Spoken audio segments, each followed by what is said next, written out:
The jerseys hanging on this wall represent hard work, determination, and adversity. And they were put here by this man, Chip Smith. We do NFL, Major League Baseball, NBA, Olympic athletes. Professional and amateur athletes from all over the world come to Chip Smith's training facility in Norcross, Georgia to get bigger, stronger, and faster. We do speed development. We train very sport specific. We train movement specific within that sport. So we can increase bat speed, we can increase running speed, vertical. So we enhance performance for athletes at the highest level. Okay, what I'm going to do is just here. Training athletes comes naturally for Coach Smith, partly because he was such an outstanding athlete himself. Coming out of high school, Smith was offered scholarships to play football at Tennessee, Virginia Tech, North Carolina, and Naval Academy.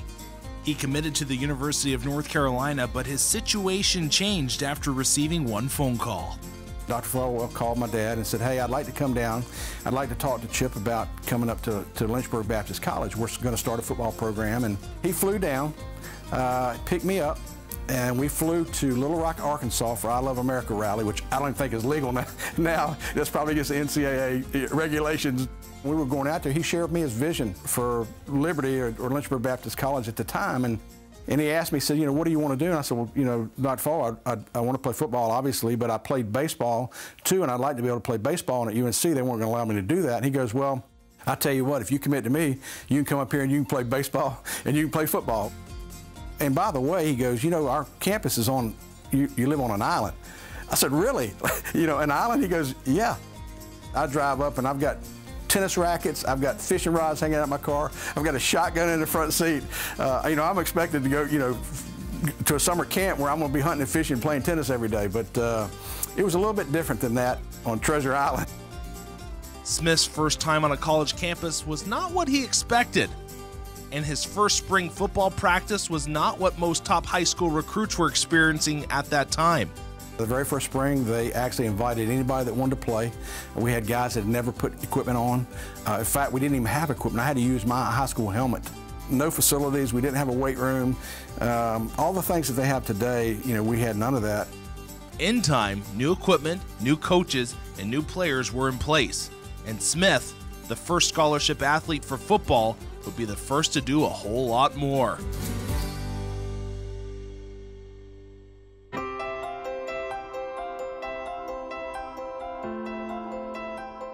I was fortunate enough to score the very first touchdown in the school's history.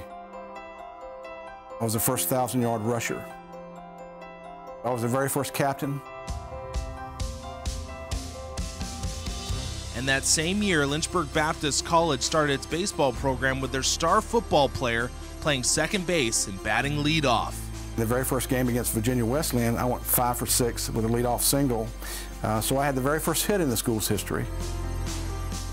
I don't take credit for any of that. Again, my teammates, especially in football, were responsible for any accolades that I won as a player. Any yard that I rushed, they blocked for me. We had some good players during that time. Played on a team that beat the University of South Carolina when they were ranked #1 in the nation. I think God brought us together. He used me, I think, as a catalyst. When Smith's college football career ended in 1976, he had amassed 1,500-yard games, 33 rushing touchdowns, and more than 3,300 total rushing yards. This averaged out to be about 101 yards per game. In baseball, this 4-year letterman and team captain also led the team with a .454 batting average. Because the full varsity football schedule didn't begin at Liberty until 1976, many of Smith's statistical honors are not officially noted in the NCAA record books. But Smith says it's not the awards or the statistics that he remembers the most, it's the relationships. My closest friends today were my teammates at Liberty that I love like brothers, and they love me and we love the school. With every athlete he trains, Smith takes the time to share and to serve. We use our business as a ministry. Everybody that comes in here, we tell them that they're here for a reason. God's led them here. We tell them our priorities in life are first and foremost is our relationship with Jesus Christ, and second is our family and our vocation and avocation. And with that, we hold ourselves to a higher standard than the way we coach. They know that I love them and I care about them unconditionally. I hope they play for as long as they want to play, but they're going to know there's an old white dude in Norcross, Georgia that loves them and cares for them and will do anything in the world for them. And that's why when they come in here, this is their house. This is the house that they built.